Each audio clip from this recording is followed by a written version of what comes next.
Hi అన్న ప్రతి ఒక్కరికి మనం మెడికల్ అయితే డైరెక్ట్గా ఫిట్ అవ్వడం జరిగింది. ప్రాసెస్ అనేది ఏ టు జెడ్ ప్రతి ఒక్కటి కూడా చెప్తాను. మీరు మళ్ళీ అదే మిస్టేక్స్ తీసుకెళ్ళి అక్కడ చేయొద్దు. రీమెడికల్ అయితే ఖచ్చితంగా రాసేస్తున్నారనమాట. కొన్ని పార్ట్స్కి వచ్చేసి ఏంటంటే రీమెడికల్ కూడా ఉండదు, డైరెక్ట్గా అన్ఫిట్ అవుతుంది. ప్రతి ఒక్కటి కూడా ఫస్ట్ నుంచి లాస్ట్ వరకు ఎటువంటి ఎక్సర్సైజెస్ కూడా చేయిస్తున్నారు. ఎక్సర్సైజ్తో కూడా ప్రతి ఒక్కటి డీటెయిలింగ్గా చెప్తాను. సో డైరెక్ట్గా అన్ఫిట్ చేస్తున్నారనమాట. సో మ్యాక్సిమం అయినంతవరకు ఏంటంటే మీరు తప్పులు మళ్ళీ చేయొద్దు. ఫస్ట్ నుంచి లాస్ట్ వరకు ప్రాసెస్ చెప్తాను. కూల్గా వినండి. మీరు ఎక్సర్సైజ్లు కూడా మీరు ఇంటి దగ్గర ప్రాక్టీస్ చేయండి, ఓకేనా. ఫస్ట్ వచ్చి ఏంటంటే మనకి రోల్ నెంబర్ చెస్ట్ వైజ్గా మనకి కూర్చోబెడతారనమాట. మన చెస్ట్ నెంబర్స్ ఉంటాయి కదా, ఆ చెస్ట్ నెంబర్స్ వైజ్గా ఒక దగ్గర మనకి కూర్చోబెడతారనమాట. సో కూర్చోబెట్టిన తర్వాత అక్కడ నుంచి ప్రాసెస్ అవుతుంది. దీనికి ముందు మనం ఏం చేయాలంటే అడ్మిట్ కార్డు, ఒక పెన్ను, అలాగే మీ యొక్క ఆధార్ కార్డు క్యారీ చేయండి. మెడికల్ ఈ 3 క్యారీ చేయాలి. ఈ 3 మాత్రమే. మళ్ళీ అన్న నాకు మెడికల్కి వెళ్ళినప్పుడు అడ్మిట్ కార్డు కావాలని చాలామంది తీసుకెళ్ళరు. అలా కాకుండా తీసుకువెళ్ళండి. రోల్ నెంబర్ వైజ్గా చెస్ట్ నెంబర్ వైజ్గా కూర్చొని పెడతారు. నెక్స్ట్ వచ్చేసి ఏంటంటే ఫస్ట్ వెయిట్ చెకింగ్ ఉంటుంది. మీకు అక్కడ ఆల్రెడీ మీరు ఫిజికల్ పాస్ అయితే అక్కడ మీకు వెయిట్ అనేది రాస్తారనమాట. మీ హైట్కి తగ్గట్టుగానే మీ వెయిట్ అనేది ఉండాలన్నమాట. లేకపోతే రీమెడికల్ ఉంటుంది. వెయిట్లో కూడా రీమెడికల్ ఉంటుంది. వాళ్ళు 5 kgs మనకి ఎక్స్క్యూజ్ చేస్తారు. కాకపోతే 5 kgs కంటే రిమైనింగ్ ఎక్కువ ఉన్నా సరే, ఒక అన్నయ్యకి యాక్చువల్గా 75 ఉండాలి, కానీ 80 వరకు ఎక్స్క్యూజ్ చేశారు. కానీ అన్న వచ్చేసి 82 ఉన్నాడు. సో 2 kgs కోసం ఏమైంది, రీమెడికల్ అయింది. సో చూసుకోండి ఒకసారి, మీరు మీ హైట్కి తగ్గట్టుగా వెయిట్ ఉన్నారా లేదా చెక్ చేసుకోండి. వెయిట్లోనా నేను ముందే చెప్పాను 5 kgs వరకు, 3 kgs అయితే పర్లేదు, కానీ మరి ఎక్కువ ఉంటే మాత్రం ప్రాబ్లం అవుతుందని. సో నెక్స్ట్ వచ్చేసి ఏంటంటే కలర్ బ్లైండ్నెస్ వచ్చేసి ఏంటంటే మనకి ఇది మ్యాక్సిమం అందరికీ తెలిసి ఉంటుంది. కలర్ బ్లైండ్నెస్ మనకి ఏంటంటే ఒక చార్ట్ అనేది ఇస్తారనమాట. ఆ చార్ట్లో ఫస్ట్ ఏంటంటే ఇక్కడ ఎక్స్ఎన్ ఉందనుకో, ఇక్కడ ఒక ఎక్స్ఎన్ ఉందనుకో, అన్ని చుక్కలు ఉండే ఇలా దారి ఉంటుంది అనమాట ఈ ఎక్స్కి. దాని మీద మనం ఇలా చూపించాలి, కరెక్ట్గా చూపించాలి. నెక్స్ట్ కలర్ బ్లైండ్నెస్ ఈ చార్ట్ ఇలాగిస్తారు. నెక్స్ట్ ఇంకోటి వచ్చి ఏంటంటే ఒక బుక్ అనేది వాళ్ళ దగ్గర ఉంటుంది. ఆ బుక్లో ఏంటంటే ఆల్ఫాబెట్స్ ఉంటాయి అనమాట. అంటే ఇంగ్లీష్ ఆల్ఫాబెట్స్, నేమ్స్ కానీ, పోయమ్స్ కానీ, లేకపోతే ఏంటంటే ఒక పారాగ్రాఫ్స్ ఉంటాయి అనమాట. ఒక పేరు ఉంటుంది. ఫర్ ఎగ్జాంపుల్ ఇప్పుడు మనకి మెడికలే ఉంది పోనీ అనుకుందాం, రివర్స్లో చదవాలి. LACIDEM ఇలాగ కాన్ఫిడెంట్గా చదవండి. ఎలా తర్వాత ACDIDEM అలా కాకుండా కాన్ఫిడెంట్గా చదవండి, ఓకేనా.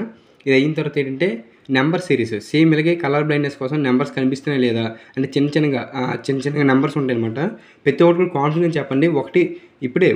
1 or 2 మిస్టేక్స్ చేసినా పర్లేదు, కానీ మెజారిటీ ఆఫ్ మిస్టేక్స్ అయితే చేయకండి. ఎందుకంటే నేను ముందే చెప్తున్నాను, మెజారిటీ ఆఫ్ మిస్టేక్స్ అయితే చేయకండి. ఎందుకంటే నేను డైరెక్ట్గా ఫిట్ అయిపోయాను. మనకి మెడికల్లో నేను డైరెక్ట్గా ఫిట్ అయిపోయాను. నేను కలర్లో చూసాను ప్రతి ఒక్కటి కూడాను, అందుకే చెప్తున్నాను అనమాట.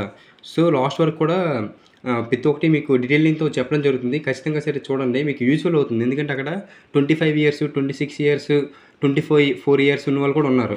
అంటే ఇప్పటి వరకు నేను మీకు నా డేట్ ఆఫ్ బర్త్ చెప్పలేదు కదా. నా డేట్ ఆఫ్ బర్త్ వచ్చేసి April 7, 2004 అనమాట. సో నాకు 20 years ఓల్డ్ అనమాట.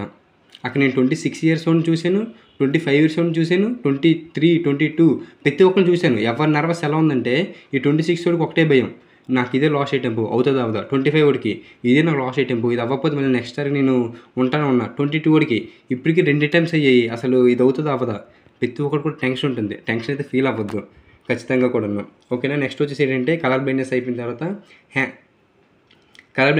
మనకి స్టాండింగ్ పొజిషన్ అనమాట. అంటే స్టాండింగ్ పొజిషన్ అంటే మనకు వచ్చేసి ఏంటంటే మనకి నెక్ బెనెను, అలాగే మనకి షార్ట్ రిమూవ్ చేసి ఓన్లీ అండర్వేర్తోనే మనం నించోవాలన్నమాట. అండర్వేర్తోనే అంటే మనకి బ్యాచ్కి వచ్చి ఒక 20 members అనుకో, 10 members చెక్ చేస్తారనమాట. సో ఈ 10 members రూమ్ లోపలికి వెళ్ళి ఒక లైన్ వైజ్గా కూర్చోవాలి. 5 members తప్పున నించున్న తర్వాత ఇప్పుడు మనకి ప్రైవేట్ పార్ట్స్ ఇవన్నీ చెకింగ్ ఉంటుంది అనమాట. ENE, ENT కానీ, వెరికోసిస్ కానీ, ఇవన్నీ నాఫ్నీ కానీ, అలాగే పైల్స్ కానీ, ఓకేనా. ఫస్ట్ వచ్చేసి ఏంటంటే దీంట్లో ఫస్ట్ వచ్చేసి మనకి హ్యాండ్స్ అప్ చేయమంటాడు. అనమాట. అప్ అంటే హ్యాండ్స్ అనేది ఇలా అప్ చేయాలి. ఈ హ్యాండ్ ఇది ఉంది కదా, ఫర్ ఎగ్జాంపుల్ హ్యాండ్ ఇలా ఉంది కదా, ఇది ఇలా పట్టుకొని ఇలా అప్ చేయాలన్నమాట. అంటే పైకి ఎత్తాలి. మనం పైకి ఎత్తాం కదా, హ్యాండ్ అనేది ఫుల్ పైకి ఎత్తాలన్నమాట. అప్ చేయాలి. ఎలా అంటే మనకి పోలీస్ అంటారు కదా హ్యాండ్స్ అప్ అని, అలాగే చేయాలి. కాకపోతే చెయ్యి అనేది ఇలా పెట్టాలన్నమాట. చెయ్యి అనేది ఇలా పెట్టి హ్యాండ్స్ అప్ చేయాలి. అలాగే నెక్స్ట్ డౌన్ చేయాలి. డౌన్ చేసినప్పుడు కూడా ఇలా పెట్టి డౌన్ చేయకూడదు, ఇలాగే చూపించాలి, ముందుకు చూపించాలి అంటే ఇలా చూపించాలి. నెక్స్ట్ ప్యారల్గా కూడా చేయాలన్నమాట. అంటే హ్యాండ్స్ అన్ని చెక్ చేస్తారు, ఏమైనా బెండ్ ఉందా, లేకపోతే షేక్ ఏమైనా అవుతున్నాయా, నర్వస్ ఏమైనా ఫీల్ అవుతున్నారని. సో నెక్స్ట్ వచ్చేసి అంటే పామ్ చెకింగ్ కూడా ఉంటుంది. పామ్ చెకింగ్లో మనకు గుల్ల ఉండాలన్నమాట, స్ట్రైట్గా ఇలా ఉండకూడదు. అది కూడా చెక్ చేసుకోండి. తర్వాత ఐ అనమాట. ఐ వచ్చేసి ఏంటంటే ఒక టార్చ్ లైట్ చిన్నది, అంటే మినీ టార్చ్ లైట్ పట్టుకుని వచ్చి ఫోకసింగ్ రైట్ అనమాట. అది పట్టుకొని వచ్చి చెక్ చేస్తారనమాట. సైట్ ఏమైనా ఉందా అంటే రైట్ ఐ ఒకలా ఉంటుంది, లెఫ్ట్ ఐ కొంతమందికి పాయింట్స్లో వచ్చిన తేడా ఉంటుంది కదా, అది చూస్తారు. సో దాంట్లో రీమెడికల్ ఉంటుంది తప్ప అన్ఫిట్ ఎవరు.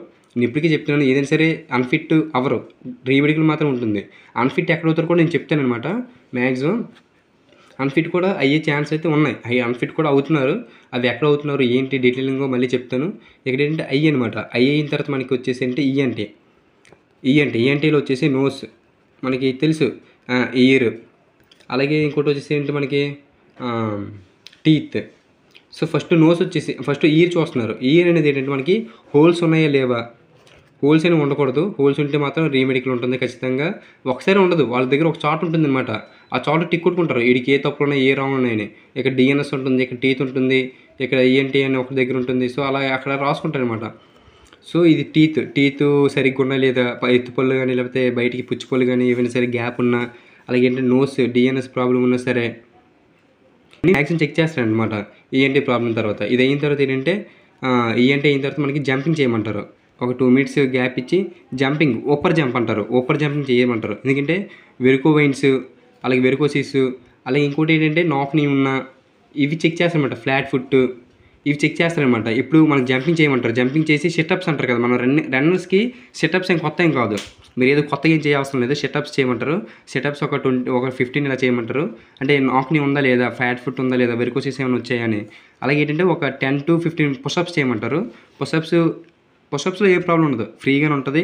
పొజిషన్ కరెక్ట్గా ఉందా లేదని, అంటే బ్యాక్ పెయిన్ ఏమైనా సరే పడుతుందా ఏంటని. సో నో ప్రాబ్లం, ఓకేనా. నెక్స్ట్ ఇప్పుడు అసలైన చెకింగ్ ఉంటుంది అనమాట, ప్రైవేట్ పార్ట్స్.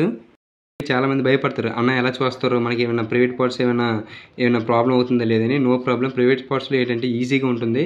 కాకపోతే ఏంటంటే ఒక ఇన్స్ట్రక్షన్స్ ఉంటాయి అనమాట, అంతేనే ఇన్స్ట్రక్షన్స్ ఉంటాయి. ఏంటంటే ఫస్ట్ ఆఫ్ ఆల్ టెస్టికల్స్ ఉంటాయి కదా మనకి. ఫస్ట్ ఆఫ్ ఆల్ మనకి చూసేది ఏంటంటే టెస్టిస్ అనేది, స్కిన్ అనేది front and back and move అవుతుందా లేదా, ఎంత ఇదందని కాదు, front and back and move అవుతుందా లేదా.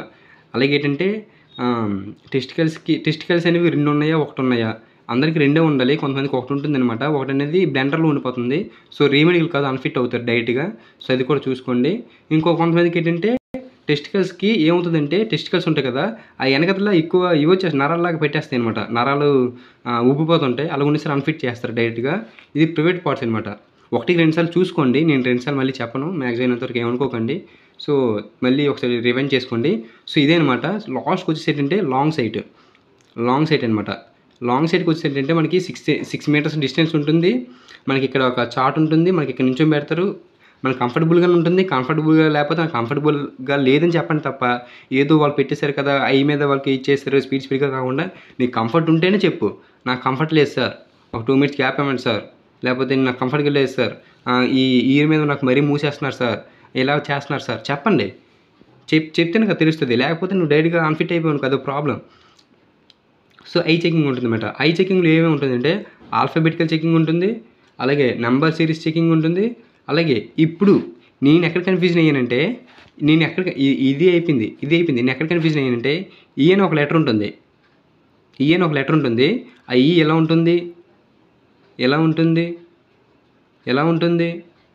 ఉంటుంది ఇవే ఉంటాయన్నమాట. అప్పు, రైటు, లెఫ్ట్, డౌను ఇవే ఉంటాయన్నమాట. ఇవే 6/6 వరకు ఉంటుంది.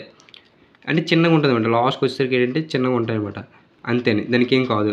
సో ఇది మనం ఎలా చెప్పాలంటే, ఇప్పుడు ఈ అని చెప్పకూడదు, ఇది ఈ అని చెప్పి, ఇది ఎం అని చెప్పి, ఇది 3 అని చెప్పకూడదు, ఇది డబ్ల్యూ అని చెప్పకూడదు. ఎలాగ చెప్పచ్చా, ఇది ఈ కదా, ఈ అనేది ఇటు సైడ్ ఫినిషింగ్ అయింది, రైట్ సైడ్. ఇది రైట్ సార్, ఇది అప్ సార్, ఇది రైట్ సార్, ఇది డౌన్ సార్, ఇది లెఫ్ట్ సార్. అంటే సార్ అనకూడదు, left, up, down, right, left, down అంతే. ఈ సార్, ఎం సార్, డబ్ల్యూ సార్, డబ్ల్యూకి రివర్స్లో ఉంది సార్, అది కాదు. సో అది కన్ఫ్యూజన్ అయితే అవ్వద్దు. కానీ ఈ టెస్ట్లో మాత్రం రీమెడికల్ రాస్తున్నారు, అన్ఫిట్ ఎవరిని చేయలేదు. మరీ దారుణంగా మీరు ఏమైనా సరే చెప్పినా సరే మీకు అన్ఫిట్ అవుతుంది తప్ప రీమెడికల్ అయితే రాశారు. నా ఫ్రెండ్కే రీమెడికల్ రాశారనమాట. సో లాస్ట్ ఇదే అనమాట. లాస్ట్లో మీరు అనుకోవచ్చు, అన్న ఇంతేనా, మళ్ళీ మనకి ఇంకో 2 అవకాశం ఉండదా అనుకుంటారు. రీచెకింగ్ ఉంటుంది, వాళ్ళు రిపోర్టింగ్ తయారు చేసే ముందు ఒకసారి చూసుకుంటారు అనమాట, ఎవరికి ఏ ప్రాబ్లమ్స్ ఉన్నాయి లేదు మళ్ళీ ఒకసారి రీచెక్ చేస్తారు. సో ఫర్ ఎగ్జాంపుల్ ఇప్పుడు నాకు వెరికోసిస్ ఉన్నాయి, నన్ను పిలిచారనమాట. నన్ను పిలిచి చెస్ట్ నెంబర్ 10 ఇలా రా అని చెప్తారు. ఇలా వచ్చింది, వెళ్ళిన తర్వాత మనకి ఏంటంటే మనకి వెరికోసిస్ ఉన్నాయి లేదా సింపుల్గా ఒకసారి మళ్ళీ చెక్ చేస్తారనమాట. లేవనుకోండి రాంగ్, ఉన్నాయనుకోండి రీమెడికల్. నాకు అలాగే చెక్ చేశారు. నాకు 4 to 5 టైమ్స్ చెక్ చేశారు వెరికోసిస్. ఎందుకంటే నాది ఉండి లేని అన్నట్టు ఉంటుందనమాట. చిన్నది. అంటే మ్యాక్సిమం ఎంత సైజ్ ఉంటుంది, ఇప్పుడు మీకు ఇక్కడ చెప్తున్నాను ఎంత హైట్ ఉంటుంది, ఇక్కడ చెప్తున్నాను. ఇక్కడ నుంచి ఎంత ఉంటుంది వెరికోసిస్ అంటే ఎంత హైట్ ఇది చిన్నది ఇలాగ ఉంటుందన్నమాట. అంతే, ఇదే హైట్ అంతేనమాట. అది కూడా పెద్దగా పాములకి ఎలా మిలక తిరిగి ఉండదు. అది కూడా ఏంటంటే ఇలా ఉండి చిన్నగా ఉంటుంది, ఇంతనే చిన్న జలకి ఇచ్చినట్టు ఉంటుంది అనమాట. సో నాకు అన్ఫిట్ చేయలేదు, డైరెక్ట్ ఫిట్ అనమాట. నాకు అది ఒకటే ప్రాబ్లం ఉంది. వెళ్ళినప్పటి నుంచి కూడా ఆ వెరికోసిస్ చిన్నది, అది వెరికోసిస్ కూడా కాదంట, అది ఉబ్బింది అంటే చిన్నది. సో వెరికోసిస్లో కూడా ఇద్దరికి రీమెడికల్ రాశారు. ఐలో ఒకరు రీమెడికల్ రాశారు, కొంతమందికి హ్యాండ్స్లో రాశారు, కొంతమందికి అదేదో సూర్యుడు అదేదో ఉంది, ఒక చిన్న బొబ్బులు లాంటిది ఉందని చెప్పి రీమెడికల్ రాశారనమాట. ఆ పేరు నాకు తెలియదు. సో మ్యాక్సిమం వరకు మీకు అర్థమైంది అనుకుంటాను. ప్రతి ఒక్కటి కూడా డీటెయిలింగ్గా అయితే చెప్పాను. ప్రతి ఒక్కటి కూడా మళ్ళీ 1-2 నిమిషాలు చూసుకోండి, ఎటువంటి కంగారు పడకండి. ఓకేనా? ఎక్సర్సైజ్ కూడా ప్రాక్టీస్ అవ్వండి. ఓకేనా? అందరూ ఆల్ ది బెస్ట్. జై హింద్.